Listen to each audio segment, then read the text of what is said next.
Olá, eu sou a Tassiana. Eu sou a Catarina e nós somos a Mukadzi, Colaboratório Feminista. Sejam bem-vindas e bem-vindos ao podcast Mulher Revolução, um espaço que reúne mulheres moçambicanas de diferentes gerações e áreas de atuação para dialogar sobre os desafios históricos e atuais da nossa sociedade, partilhando as suas histórias, pensamentos e aspirações. Este é também um arquivo vivo e oral das pequenas e grandes revoluções que moldam as vidas das mulheres e o futuro de Moçambique. Neste episódio, Cuidar da Terra, Cuidar da Vida, Mulheres e Desenvolvimento Ecológico, exploramos o papel fundamental que as mulheres moçambicanas têm desempenhado na proteção da terra e na promoção de alternativas sustentáveis ao atual modelo de exploração de recursos naturais.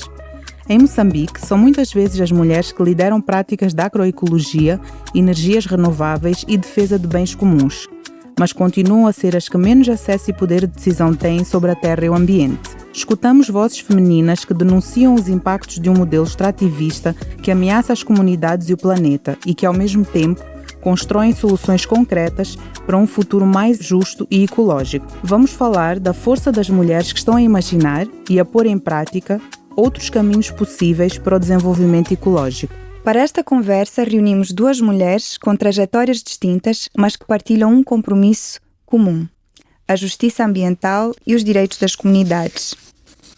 Olga Mutambe é ativista feminista e fundadora da Icon Moçambique, Associação para o Empoderamento da Mulher, onde promove os direitos das mulheres, o acesso à terra e a resistência à exploração extrativa. Com mais de 30 anos de experiência, trabalhou em organizações como Oxfam e Amonaso e tem fortalecido coletivos de mulheres em zonas afetadas por conflito e extrativismo, promovendo também o acesso de raparigas à educação rural.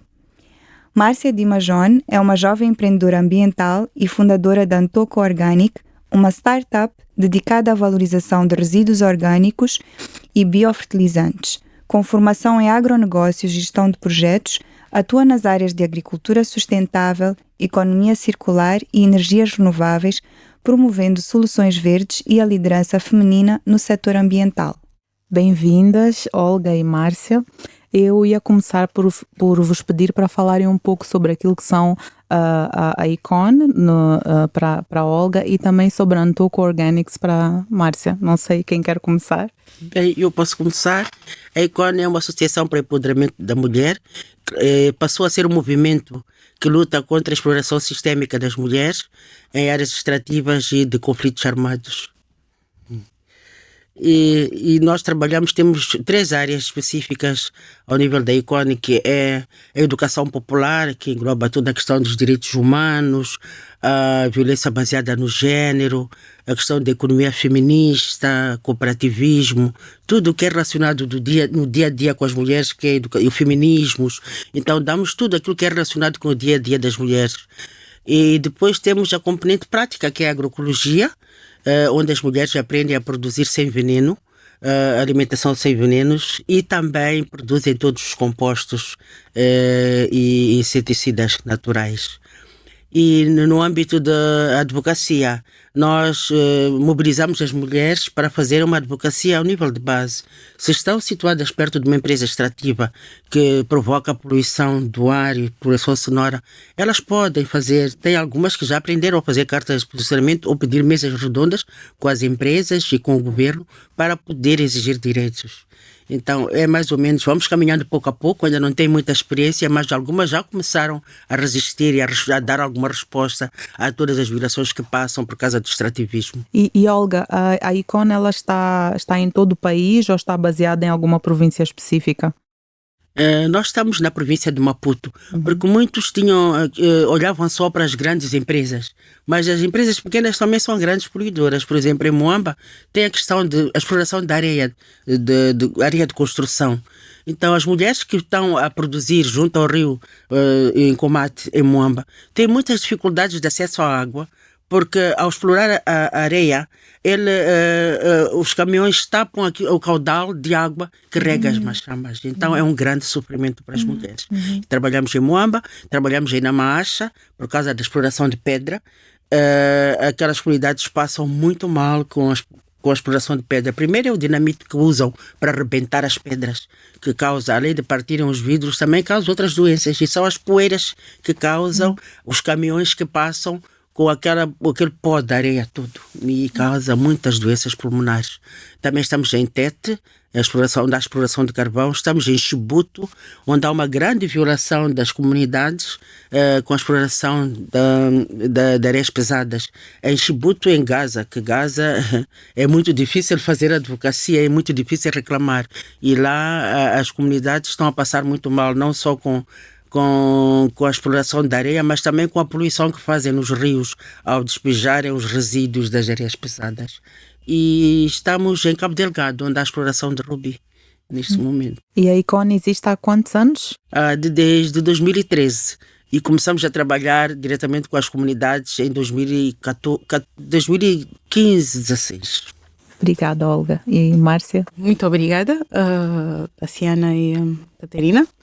Bem, devo dizer que sinto-me extremamente lisonjeada por estar aqui com uma grande conhecedora da matéria, da agroecologia, que é a Olga, e pode ser também um meio de inspiração para mim em particular. Mas, enfim, virando para aquilo que eu faço, em particular, o que é a Antoco, é uma startup que está vocacionada à gestão e valorização de resíduos sólidos. E atualmente nós estamos a valorizar os resíduos orgânicos. Pretendemos, depois de uma certa estabilidade, expandir para outros tipos de resíduos. Mas o fato de termos iniciado com os resíduos orgânicos foi perceber que nós temos um tesouro em mãos e que é muito desperdiçado e que neste desperdício acaba criando vários problemas ambientais que acabam passando de certa forma desapercebidos, porque é um tipo de resíduo que as pessoas pouco dão importância por vezes, mas que através dele é possível fazer N coisas, desde o composto, biofertilizantes, que é o que fazemos atualmente, lidar com a produção também de biogás e, bem, uma imensidão de coisas que eu em particular fui descobrindo, explorando mais para ver o que nós podemos fazer.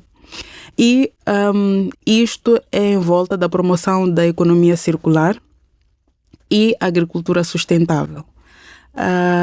Porque, como foi mencionado aqui, foi algo que acabei descobrindo já fazendo, mas tenho formação em agronegócios e já tive a oportunidade de ter um contacto direto junto de alguns agricultores e percebi o uso de agrotóxicos. E o uso desses agrotóxicos é de forma, entre aspas, agressiva. Né?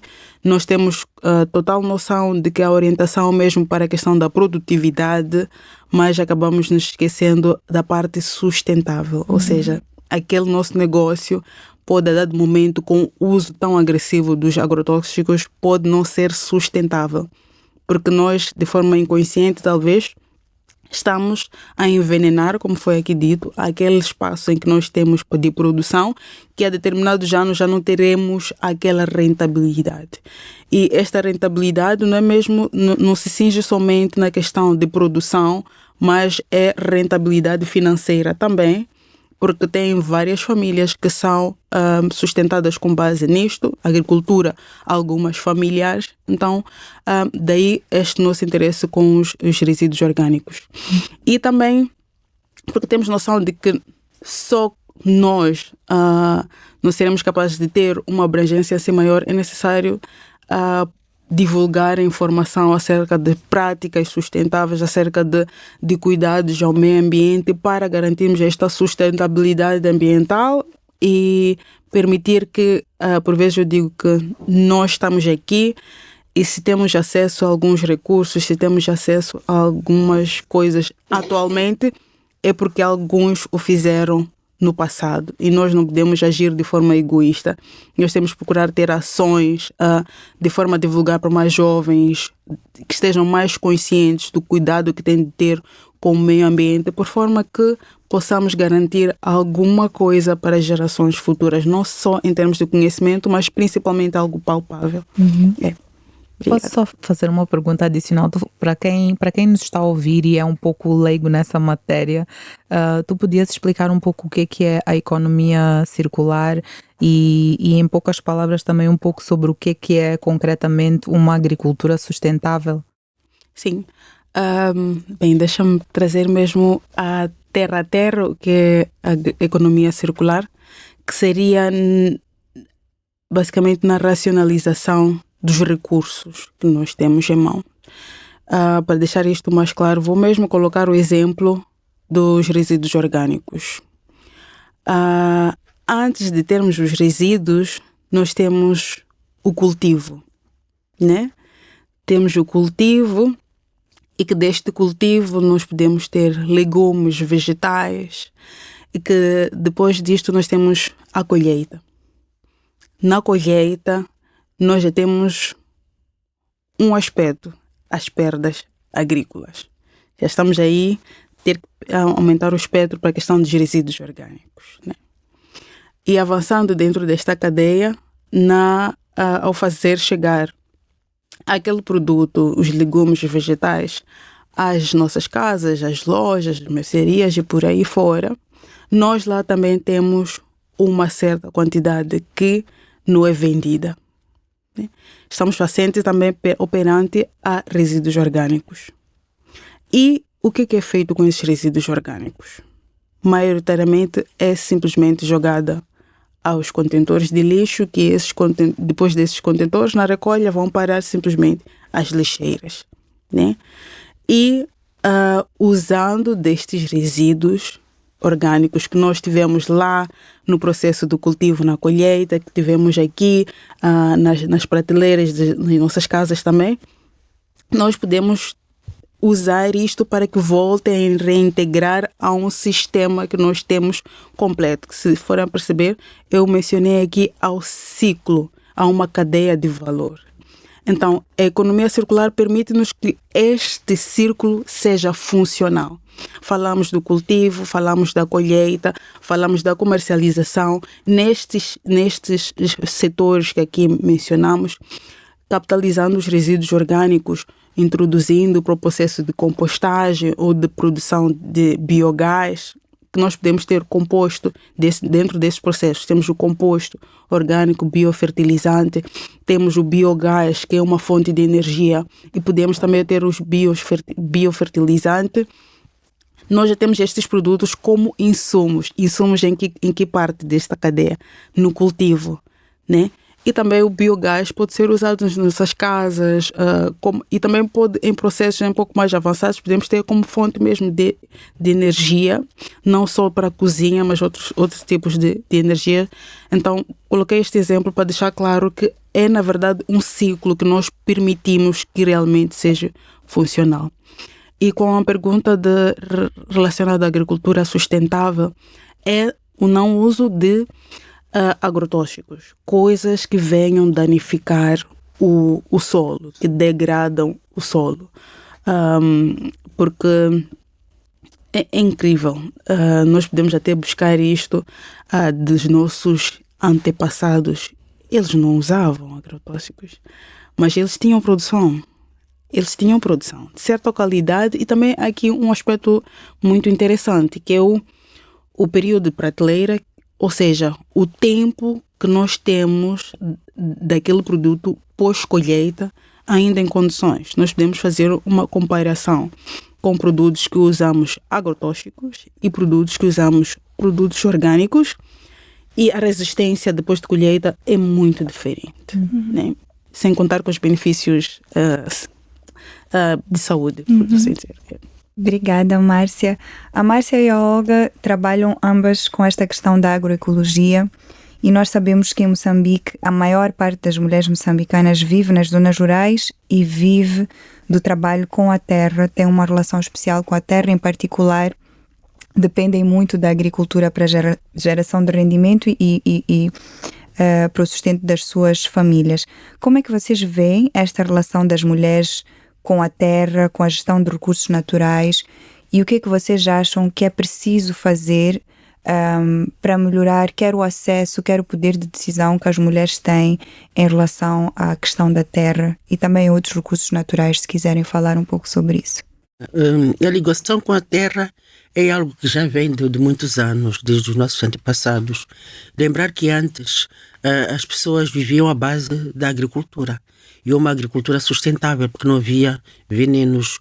Eu recordo-me que o meu avô, eu tenho o meu avô, pai da minha mãe, que na altura era um grande agricultor na província de Gaza, na Baixa do Limpopo, e na altura ele produzia feijão frade, grão de bico, milho, trigo, sabe? E cresceu desde criança, jovem, adulto, mesmo trabalhando, ele mantinha a agricultura como em primeiro ponto. E a minha mãe seguiu os passos do avô e também produzia. Então, para qualquer mulher, para a segurança de sustento, a criação de riqueza, partia da agricultura. Nos tempos, eu recordo-me que o meu pai conseguiu comprar uma casa na cidade de Amatola à custa da agricultura, porque a minha mãe é que produzia. Produzia os alimentos para nós consumirmos e aquilo diminuía o peso no rancho familiar, porque o meu pai trabalhava e tinha que guardar dinheiro para poder melhorar as condições de vida e para pagar os nossos estudos, os estudos dos filhos. Enquanto que a minha mãe ia a Machamba para poder meter o milho, o amendoim, as verduras, os legumes, tudo em casa. E era assim que se construía a riqueza, mas no momento atual as coisas foram mudando. A terra deixou de ter validade.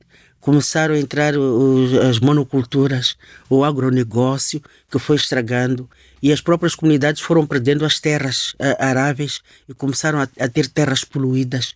E houve uma altura que já não se produzia muito. Nós saíamos daqui até na Maacha sem nenhum campo agrícola.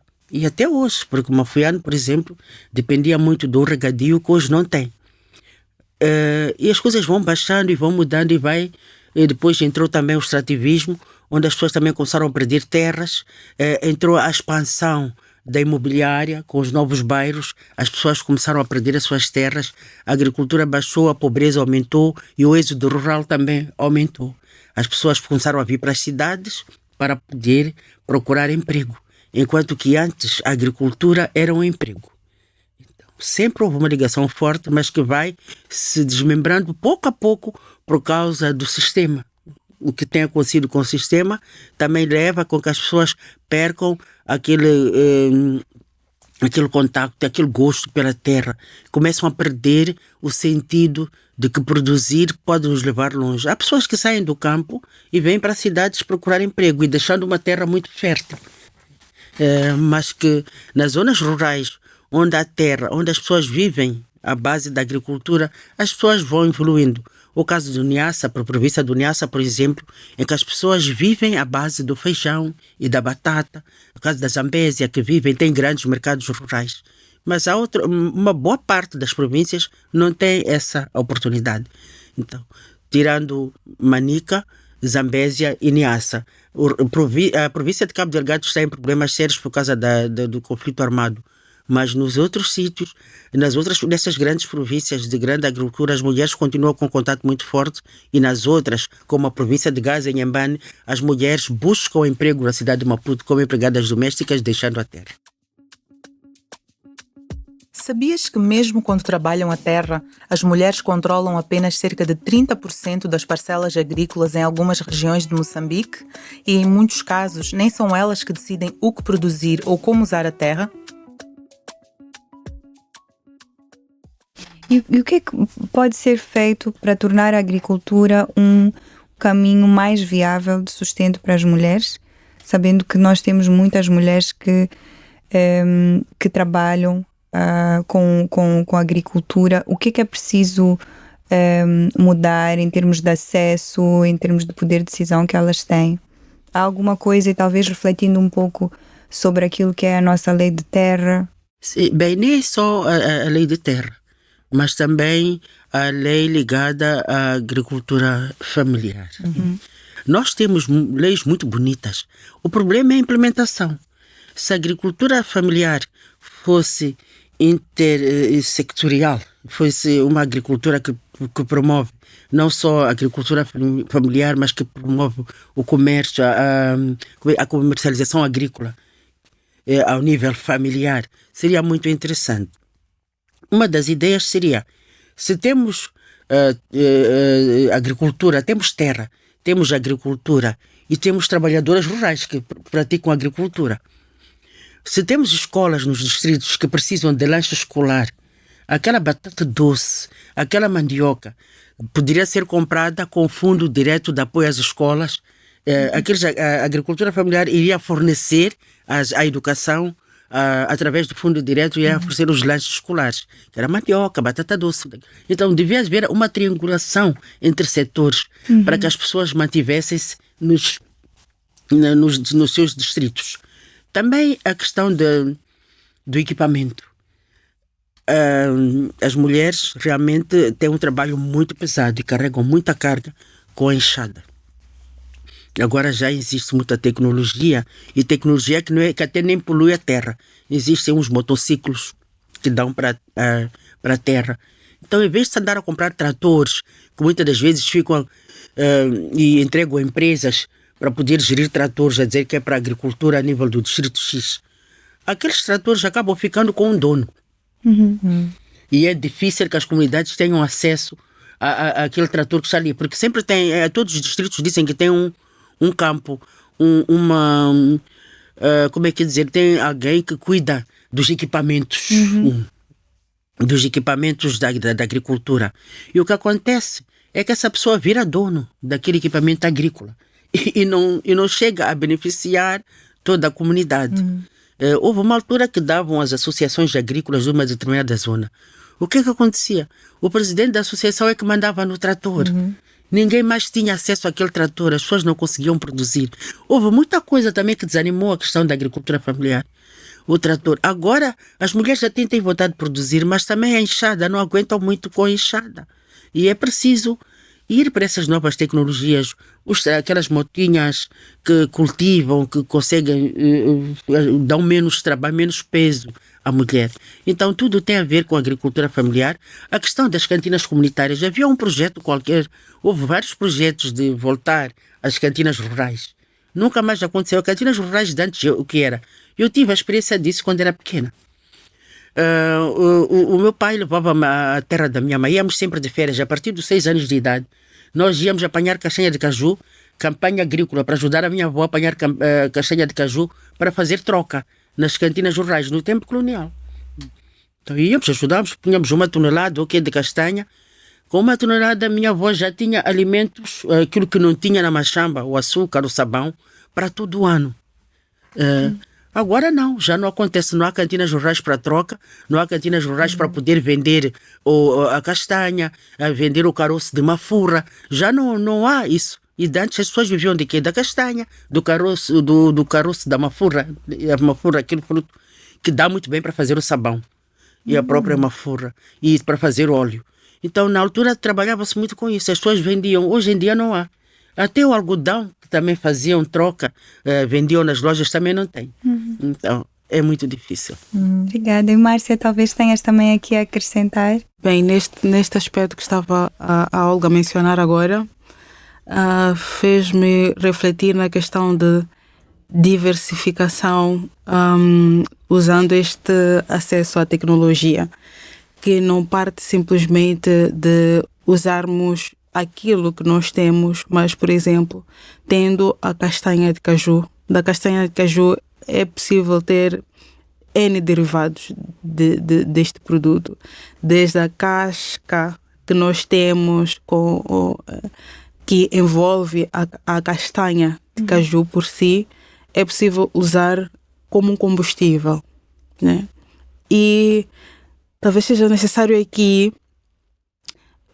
divulgar mais ações e incentivar também as pessoas nas zonas rurais, que a riqueza é tanta que nós temos acesso, mas é tanta que talvez seja necessário direcionar. Olha, disto, como estava a falar aqui da castanha de caju, na castanha de caju tu podes ter rentabilidade de várias formas, tu podes conseguir fazer dinheiro de várias formas e incentivar, porque não basta só realmente termos políticas, sim,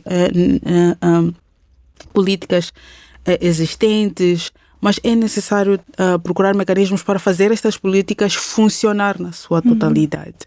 E neste funcionamento nós estamos aqui a falar também em algum momento de sustentabilidade. É necessário que nessa sustentabilidade esteja realmente assente.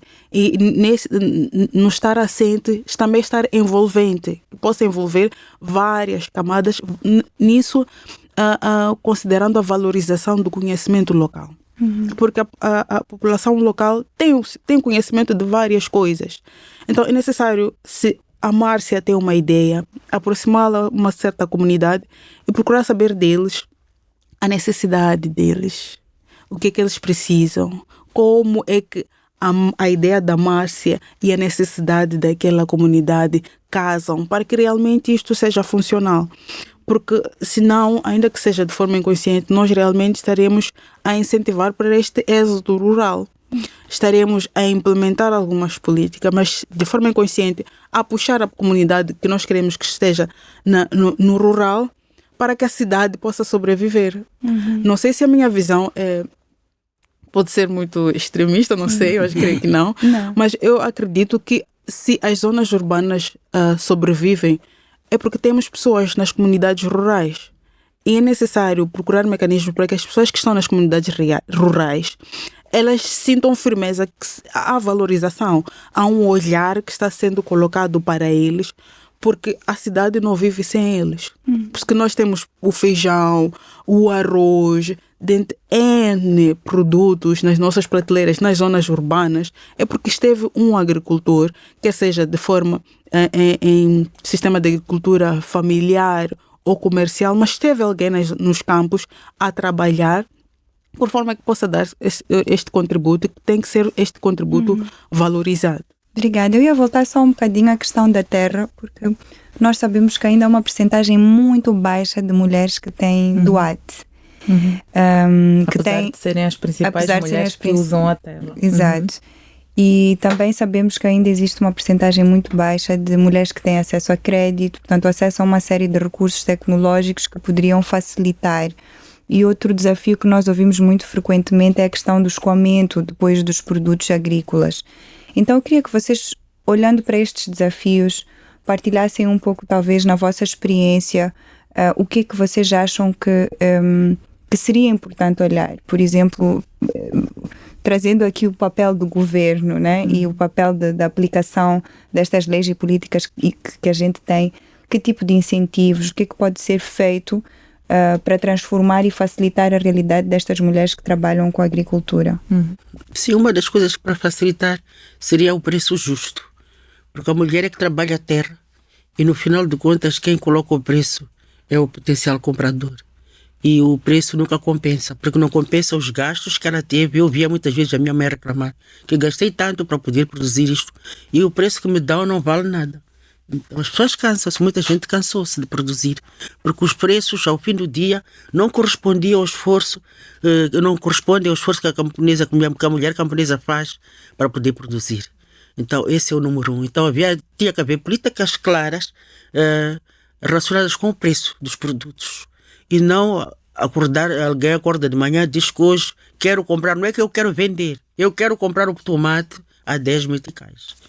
Mas para aquele plantio de tomate levou muito mais. Então é preciso olhar para essa questão neste momento é preciso olhar para a questão do preço justo. E a outra questão também, em relação ao acesso à terra, a questão do DOAT, tinha que se simplificar o acesso ao DOAT. Leva muito tempo, são muitos passos e leva um período longo. Por isso muitas mulheres não conseguem ter acesso. É preciso simplificar o processo para ter acesso ao DOAT. Para ter acesso ao DOAT é preciso ter bilhete de identidade também, acredito. Sim. Isso também é uma outra questão, não é? Sim. Porque se nós sabemos que grande parte das mulheres não tem acesso ao DOAT. Então, sem o BI, dificilmente tem o DOAT. E depois também deviam fazer-se brigadas móveis nas aldeias, no campo, nos povoados, para poder, brigadas móveis só para tratar o DOAT. Mas como há essa questão de que a terra do Estado a qualquer momento pode chegar uma empresa extrativa e levar a terra, porque nunca se sabe se naquela terra tem ouro. Então é difícil dar o DOAT também para poder, para que as mulheres tenham terra. Por exemplo, o caso da Equane pediu terra ao governo de Namacha para a Escola Campesina de Mofiano. A Escola Campesina de Mofiano está nas montanhas. as mulheres estão a remover pedras para produzir. E até aqui ainda não deram um doate, mas estão numa montanha. Com tanta terra que aí na Maacha, deram uma montanha. E as mulheres moçambicanas estão a trabalhar numa montanha. Então, para verem quanto é difícil conseguir terra. Márcia. Não querendo ser redundante, mas nesta construção que nós fazemos em termos de políticas, muito falamos de desenvolvimento, mas que talvez o nosso olhar neste desenvolvimento não esteja muito claro. Se nós queremos que nós temos que o nosso país tem como base de desenvolvimento a agricultura. E esta aposta que está a ser feita na agricultura, que passa da atribuição de terra arável, que não é pouca, é vasta, mas é necessário criar mecanismos claros para evitar uma certa disputa entre vários campos. A agricultura, temos a agricultura, temos várias indústrias, e se é a agricultura, nós temos que saber que, bem, talvez em algum momento colocar a autonomia nos governos locais para que eles conheçam a sua própria realidade, como é que eles querem orientar.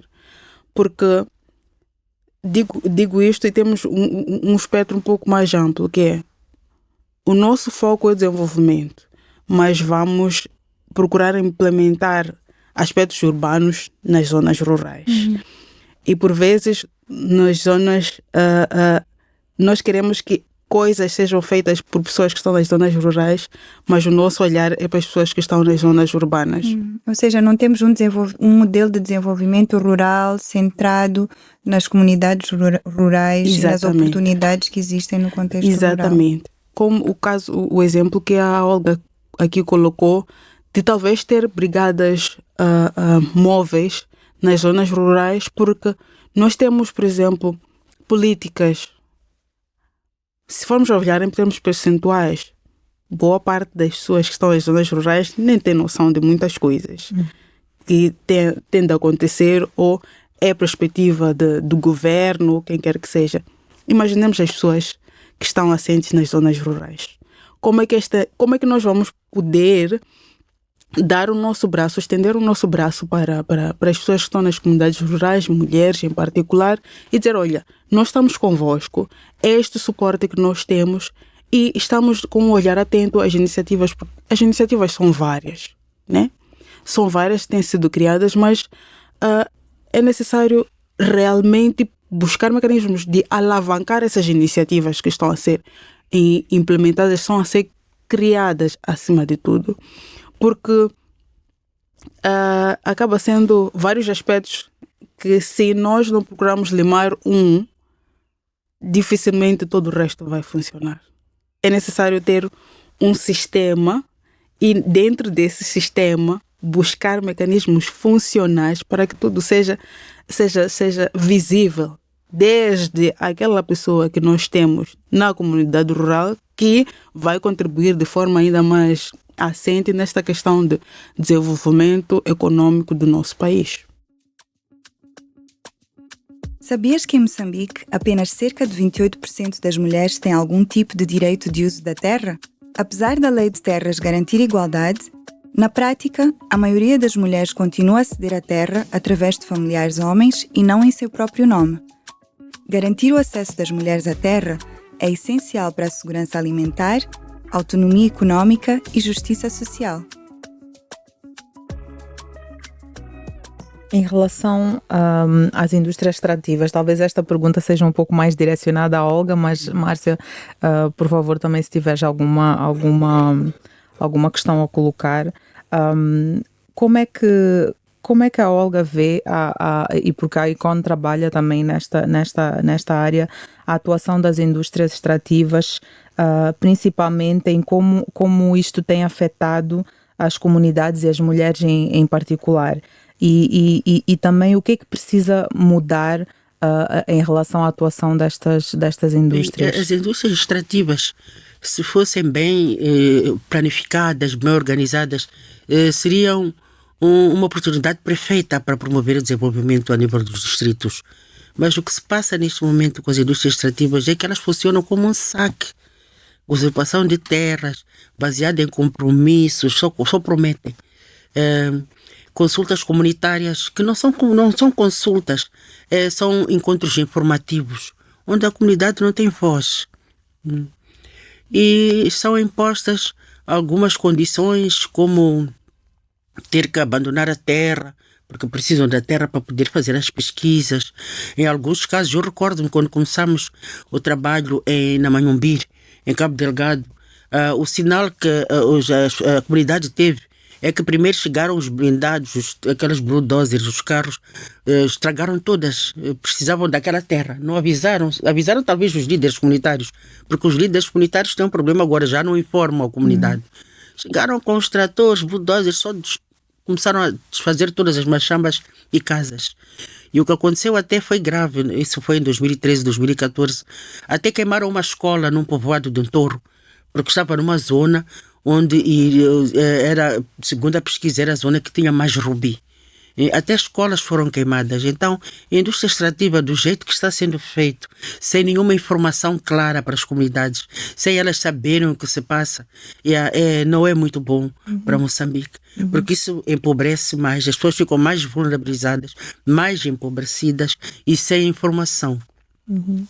Acabam ficando sem terra, são colocadas a viver em reassentamentos, casas reassentadas, a viver tipo um aldeamento, enquanto que estavam habituados a viver nas suas casas, com as suas terras em volta. As pessoas nem sequer, e muitas vezes até falam de que não, houve um aviso prévio, livre, informado, em que eles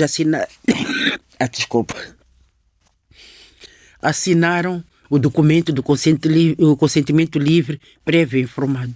Quando perguntamos às mulheres como é que foi assinar esse documento, disseram que não, nem sabemos o que é que nós assinamos. Foi horrível. O que se viveu na Manhumbir foi o pior de tudo, porque havia mulheres até que estavam casadas com tanzanianos que na altura já exploravam o rubi antes de vir à empresa. Os tanzanianos foram recambiados para suas terras e deixaram filhos. As mulheres, os filhos.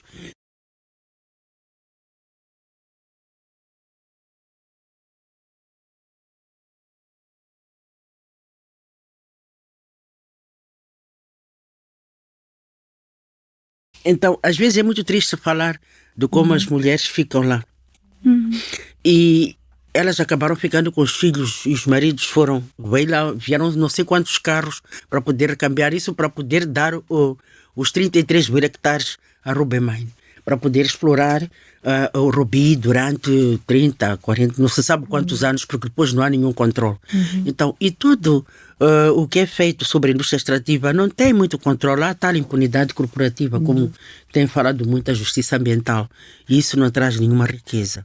E as mulheres têm encontrado outras alternativas para sobreviver agora com a agroecologia. Mas que riqueza a indústria extrativa não traz.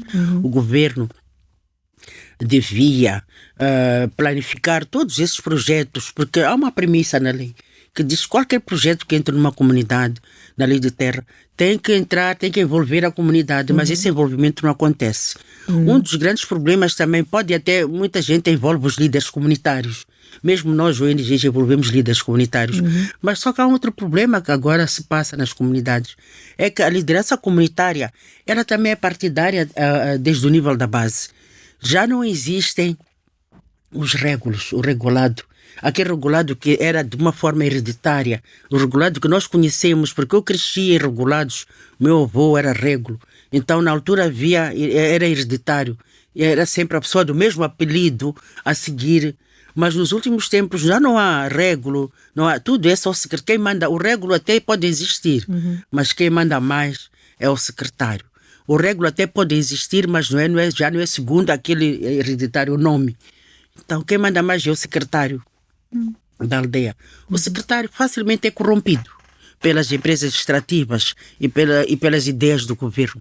Então, muitas das vezes até as empresas extrativas querem dar algum benefício, mas que isso tudo corta-se quando chega ao governo. O governo prefere lesar a comunidade em detrimento dos direitos da comunidade. Isso aconteceu em Chibuto, em que a empresa de Areias Pesadas, quando chegou em Chibuto, disse: olha, nós vamos dar de compensação, porque eles falam logo com o governo de liderança comunitária, vamos dar de compensação 12 mil meticais por cajueiro.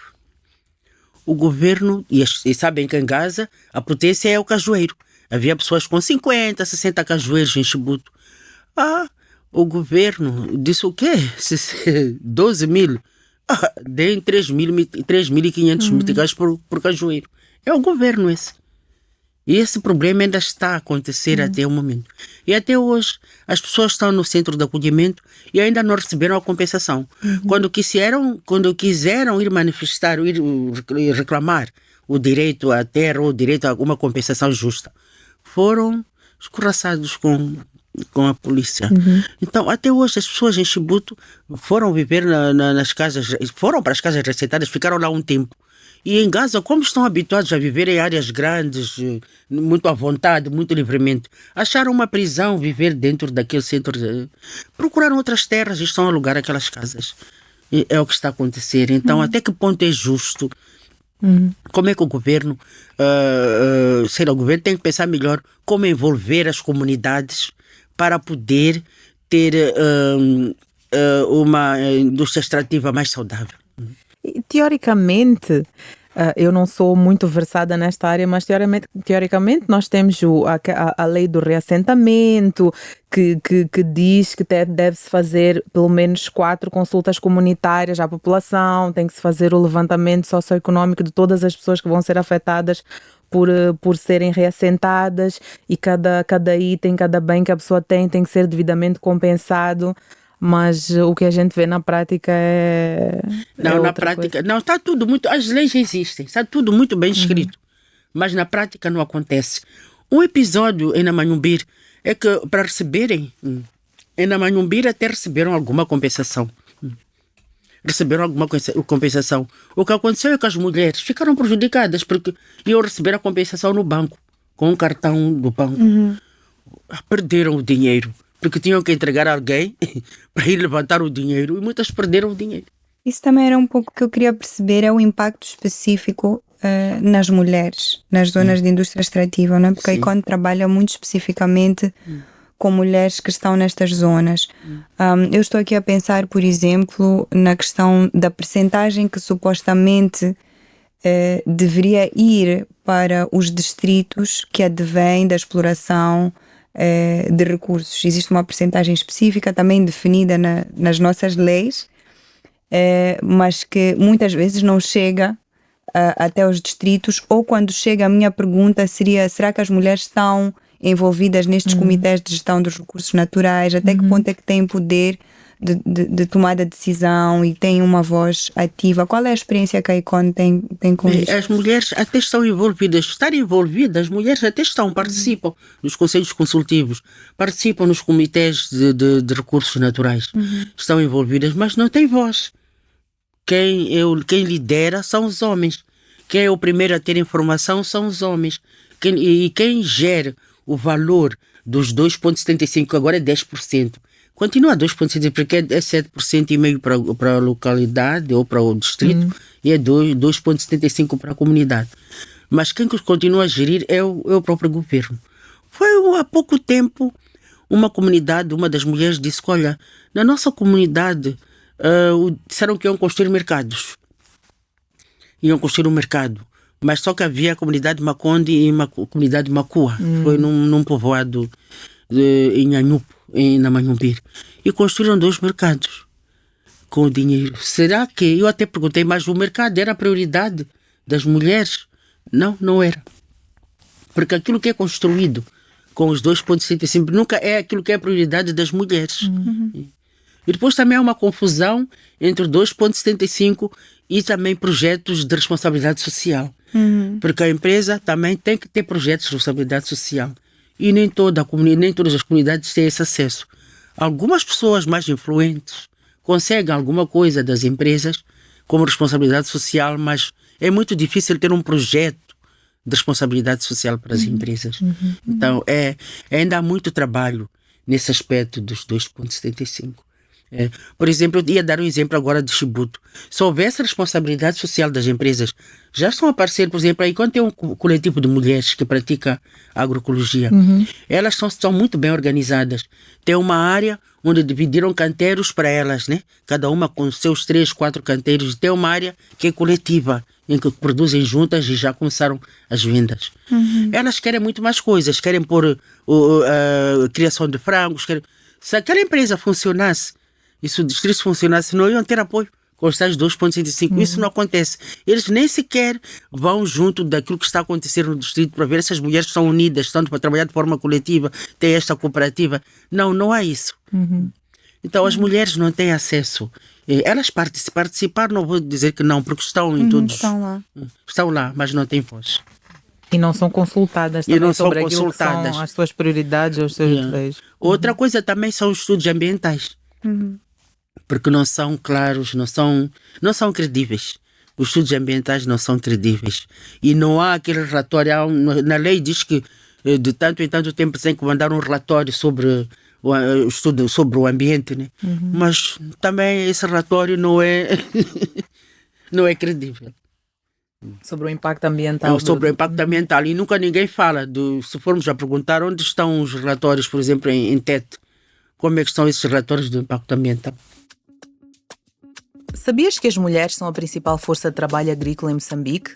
Em zonas rurais, representam mais de 90% das mulheres economicamente ativas e são responsáveis pela maior parte da produção alimentar.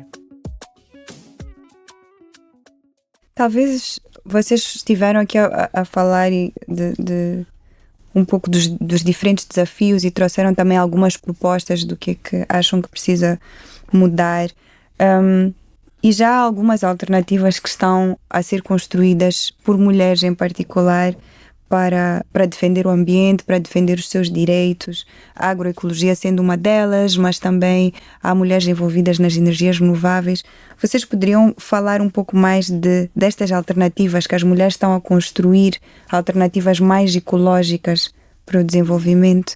Talvez, Márcia, podíamos começar contigo. Muito obrigada, mas se me permitirem, gostaria não comentar em específico da questão que estava a ser colocada a Olga, mas talvez colocar aqui algo que ouvi de alguém, achei muito interessante, que nesta questão de empoderamento juvenil, empoderamento das mulheres, para além disso é necessário abrir aspectos como encorajamento, como dar voz, como considerar a partilha e as necessidades destes grupos. Porque,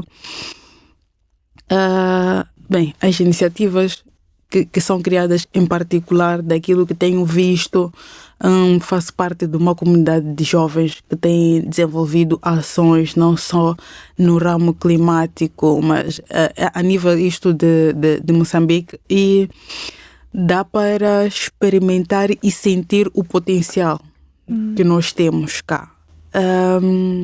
Potencial este que a dado momento que alguma coisa deve estar a falhar para não ter estas ideias a evoluírem. Porque tem mulheres, excluindo-me, né, na questão da produção de compostos orgânicos e biofertilizante. A Olga também mencionou de algumas mulheres que têm feito este trabalho, e não só na questão de cultivo por hidroponia, na questão de produção de combustíveis, usando resíduos sólidos, na questão de produção de materiais de construção usando estes resíduos, e também de outras iniciativas que estão um bocadinho por fora desta questão de ações climáticas, né? Então, isto não mencionei aqui só mulheres, tem também jovens de terra e idade, e tu sentes que existe um grande potencial para fazer diferença e realmente fazer acontecer. né? Falamos aqui de políticas, sim, mas é necessário tornar essas políticas funcionais, porque nesta questão que estava a ser referida agora, talvez a partilha de benefícios de forma justa há que ser necessário, porque é um meio que nós temos lá as indústrias e por aí fora, mas é necessário tornar viável o desenvolvimento deste local em que esta indústria está assente, né? Permitindo que a agricultura possa funcionar, que construção de algumas empresas, de algumas pequenas indústrias, para que esta comunidade, esta localidade já tenha um poder autônomo de desenvolvimento. E isto acaba sendo algo em efeito cadeia, né? No meu ver, porque as ideias que têm sido desenvolvidas, vou falar em particular de jovens, é tanta, e já se tem em consciência de que, olha, nós não estamos a viver só um hoje.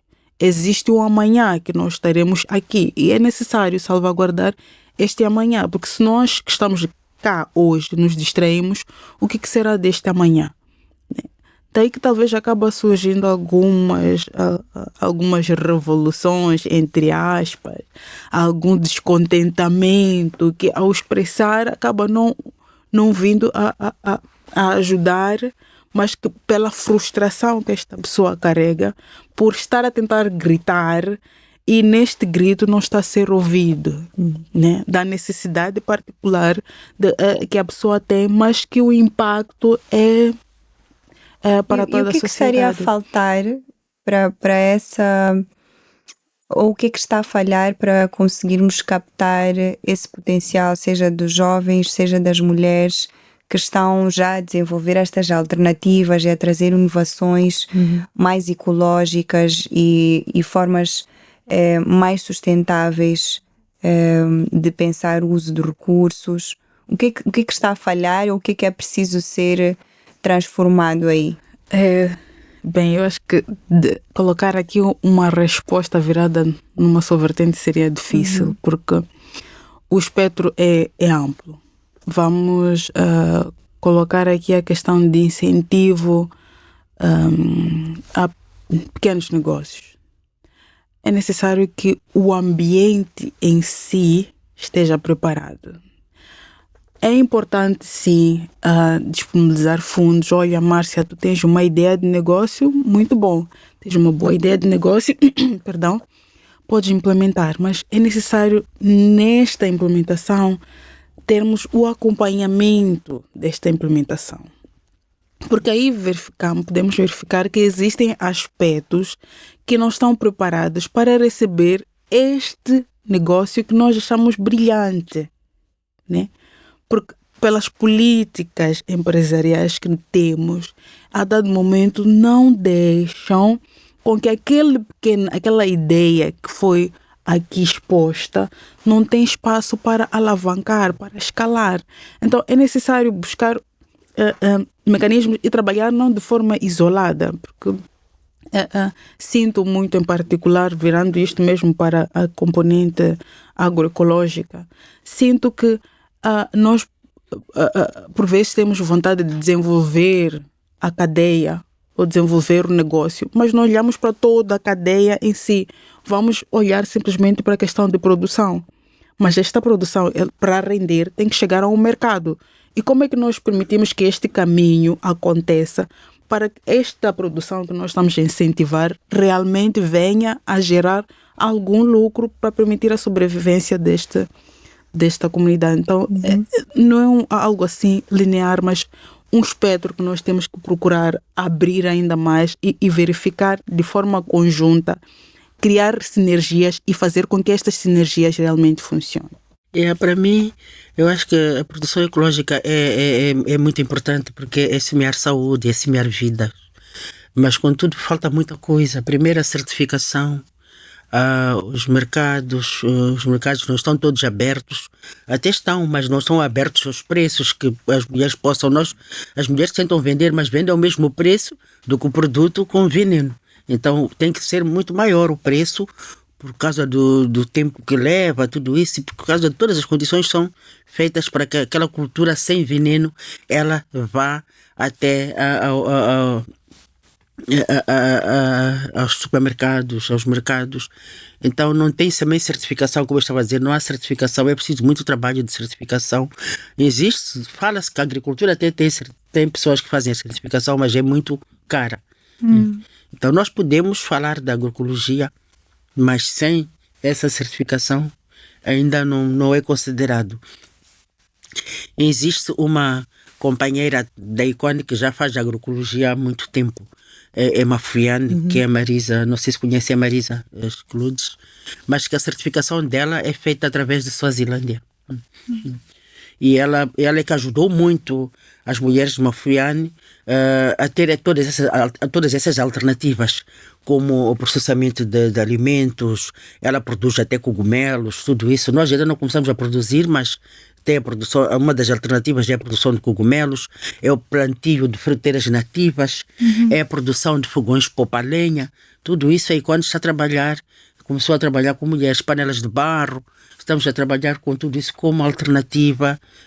E também a questão da criação dos animais, como porcos e frangos, para poder conseguir o estrumo e para conseguir também ter o biogás através do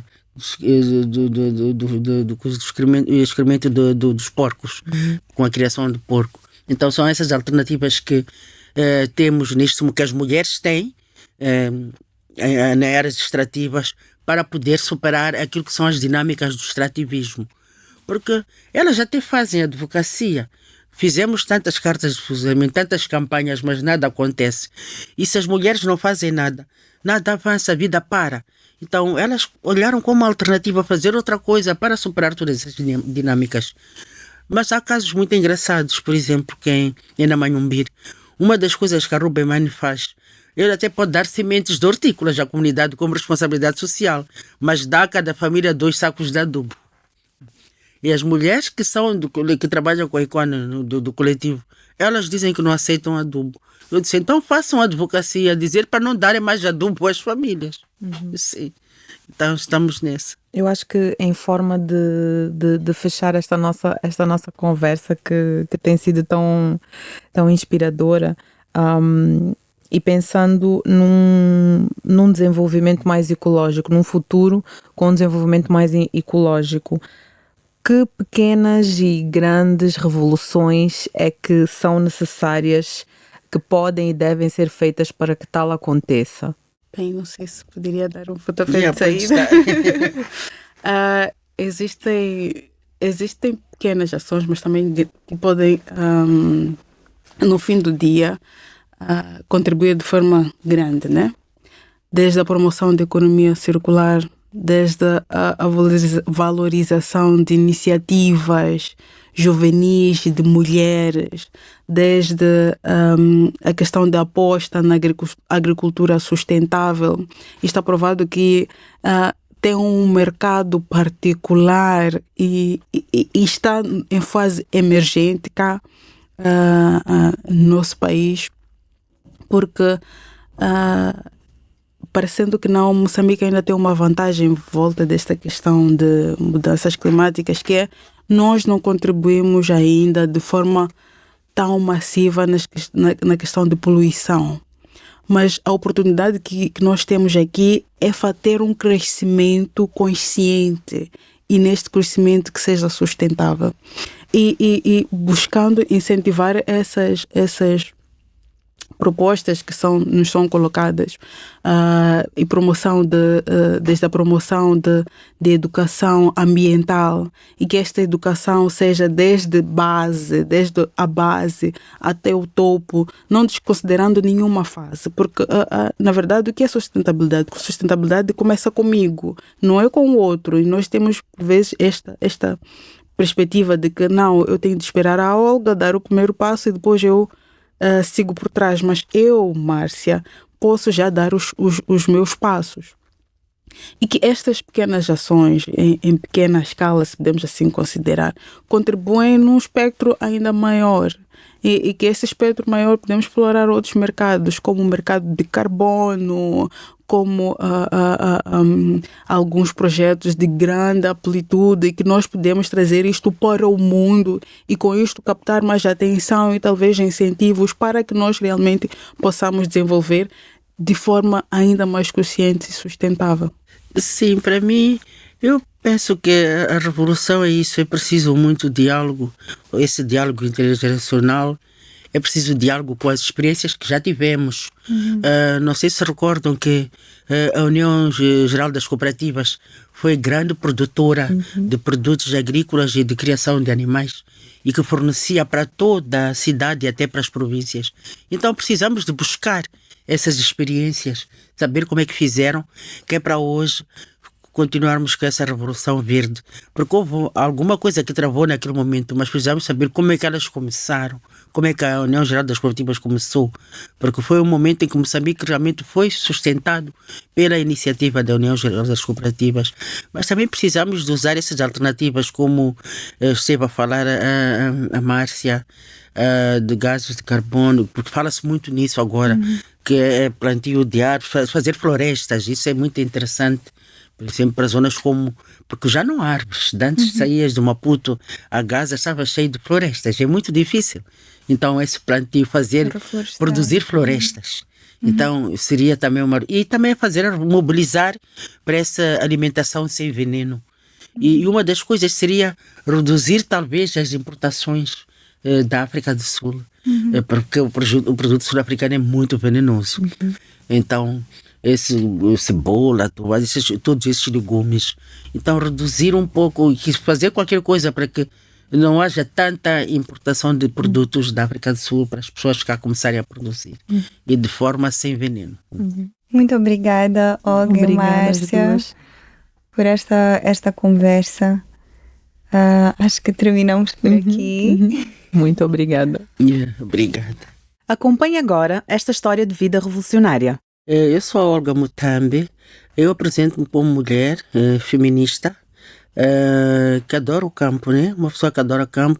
Sou defensora de direitos humanos e praticante de desenvolvimento. A minha trajetória começou, eu posso dizer, comecei quando era criança, de gostar do verde, de gostar do campo. Não tive a oportunidade logo de trabalhar em organizações, mas comecei por trabalhar como escriturária, como secretária. Também fui basquetista, joguei muito basquete, gosto muito de desporto até hoje. Mas tive alguns problemas ainda na adolescência, que engravidei muito cedo e fiquei mãe solteira muito cedo. E aí tive que lutar para conseguir sobreviver a uma sociedade de preconceituosa, onde uma mãe solteira era discriminada, mas eu consegui superar tudo isso lutando. Foi quando, mesmo sem ter concluído o nível universitário, porque os meus pais queriam muito que eu me formasse. Eu estava a estudar, mas acontece que fui falhando. Na minha juventude eu falhei realmente, porque fui tendo os meus filhos. Mas consegui reverter essa situação e sinto muito feliz por ter conseguido. Houve tempos em que eu quis desistir, né, de lutar, por ver que era uma caminhada bastante difícil e muito longa, mas tinha sempre aquele espírito de liderança, que muitas das vezes esse espírito de liderança é algo hereditário, que eu nunca pensei que fosse tão forte assim nas pessoas. Porque se eu tive a voz no regulado e a voz como rainhas, eu também me sentia sempre livre. A partir de brincadeiras de crianças, eu era sempre a líder das brincadeiras de criança. E a dar o pino no muro, a dar as cambalhotas, mesmo a jogar basquete, muitas vezes fui líder. E não foi fácil conseguir entrar no mundo das ONGs, que era o meu grande sonho. Eu entro no mundo das ONGs quando... tinha 34 anos. Entrei e fui trabalhar em Matutuine. A minha primeira ONG foi em Matutuine. E antes sempre tinha trabalho muito simples, mas o foco era alcançar uma ONG, porque eu já trazia uma veia de criança de campo, de trabalho de campo. Por isso eu me considero mulher do campo. Fui trabalhando em várias ONGs internacionais, fui ganhando experiência, fui sempre como autodidática até hoje. Não é porque não tenha tido oportunidade de fazer o curso universitário, mas que também outro problema que me acompanhava era essa de tentar mais uma vez ter filho para ver se tinha um casamento. Era o meu grande erro. E nunca cheguei a concluir nenhum casamento e até que consegui fazer 7 filhos. Uma das vezes, um dos maridos que eu tive, que fiz 2 filhas, com esse teria casado, mas ele faleceu, teve um acidente e foi uma luta muito grande para voltar de novo à vida. Então, nessa altura que ele morre, eu ainda não tinha conseguido alcançar o sonho de entrar na ONG. Mas também fiz muitas outras coisas. Fiquei muqueirista, trabalhadora no comércio informal transfronteiriço, onde carregava açúcar para Maputo. Na altura era na Suazilândia, carregava açúcar para Maputo. E nessa altura foi um momento muito difícil, mas tinha que sustentar os meus filhos. Fui fazendo esse trabalho, não deu certo porque era pesado demais. E era muita carga, porque muitas vezes tinha que carregar mesmo os próprios produtos.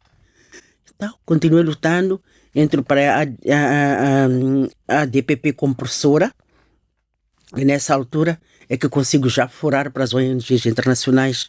O sonho estava à minha frente, fui como coordenadora de um projeto em Niassa. E daí a minha vida começou a rolar, sempre como autodidática, sempre sustentando os estudos dos meus filhos, lutando para ter um nome na sociedade, consegui estar aqui. Eu sou Olga, sou esta mulher que continua lutando pelos filhos e por mim própria. Não paro de ser autodidática. Hoje me dizem, Olga, vai dar uma capacitação de economia feminista. Eu vou estudar economia feminista, eu vou dar economia feminista. Hoje me dizem, Olga, vai dar uma capacitação sobre cooperativismo. Eu vou estudar o que é cooperativismo, vou investigar e eu dou a capacitação sobre cooperativismo. Olga, vai lá fazer um DRP. Na altura até eu ria-me quando diziam que DRP leva 30 dias, porque era um livro muito grande que a pessoa tinha que olhar para aquele livro e dizer ir para o campo ficar 30 dias a fazer DRP. Eu consegui transformar o DRP em uma missão de 3 dias e hoje 2 dias. Porque sou especialista já em reduzir aquilo que são as grandes metodologias para metodologias curtas. E hoje estou aqui a fazer guiões, a tentar reduzir tudo aquilo que são metodologias. E alguns jovens que até me perguntam qual é o teu, como dizem, o teu canudo. O meu canudo é aquilo que eu aprendi na terra, aquilo que eu aprendi vendo, aquilo que eu aprendi estudando como autodidática. E hoje estou aqui e estou conseguindo trabalhar e lidar com a nova associação, que foi difícil criar, mas graças a Deus consegui. Foi difícil avançar, mas graças a Deus hoje a associação está fluindo. O que eu digo para a mulher moçambicana é que nunca desista. Nunca tenha medo de alcançar os sonhos. A mulher moçambicana deve questionar-se sempre. Onde estou? Onde pretendo chegar? E quais são as metas para chegar? E nunca parar no mesmo sítio. É preciso ser sempre muito criativa e muito inovadora. Estudar não para. A vida é estudar para conseguir avançar. Então, estudar, não digo estudar numa universidade, mas estudar, se estudaste na universidade, tens de estudar sempre. Todas as adversidades que te acontecem no dia a dia, todos os fenômenos que acontecem no dia a dia, tens que estudar para conseguir vencer. E o meu sonho é que toda mulher moçambicana consiga ler, escrever, que esteja sempre muito cuidada, bem cuidada, livre da violência e que esteja a viver num mundo melhor e com oportunidades para alcançar os sonhos. O que me levou a constituir a Icone é que eu sempre tive uma empatia pelos direitos das mulheres.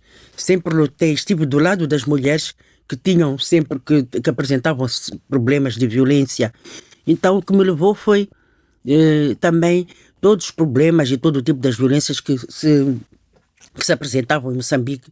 E o que me chocou foi quando a indústria extrativa começou em Tete, com aquelas casas mal construídas, onde iam lá pôr as mulheres a viver.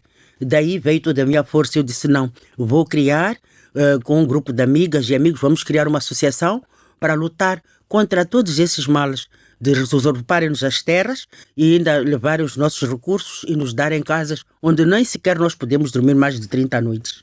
Então foi nesse sentido em que foi criada a ICONE para poder capacitar as mulheres, despertar, abrir a visão sobre os seus direitos e benefícios, para que começassem a ver que realmente algo estava errado.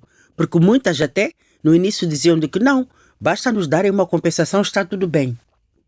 Ninguém sabia de todos os problemas que haveriam de acontecer mesmo depois dos reassentamentos. E quando todos contavam à espera que era uma oportunidade para poder adquirir riqueza e para poderem ficar ricos. Então era preciso abrir a visão das comunidades, porque não tinham muita informação, principalmente as mulheres não tinham muita informação. E é por isso que a ICONE se impôs para poder trabalhar com as mulheres. Obrigada por escutares o podcast Mulher Revolução, uma iniciativa da Mukadzi Colaboratório Feminista em parceria com a Anima e com o apoio financeiro da Embaixada da França. Partilha este episódio com uma mulher que te inspira e com um homem que admiras. Faz ecoar estas vozes, histórias e reflexões transformadoras para que cheguem mais longe. Porque escutar mulheres é um ato revolucionário, vem fazer parte desta revolução. Descobre mais sobre o podcast Mulher Revolução em mukadzi.co.mz e nas nossas redes sociais, Instagram e LinkedIn. Escute os episódios no YouTube e Spotify.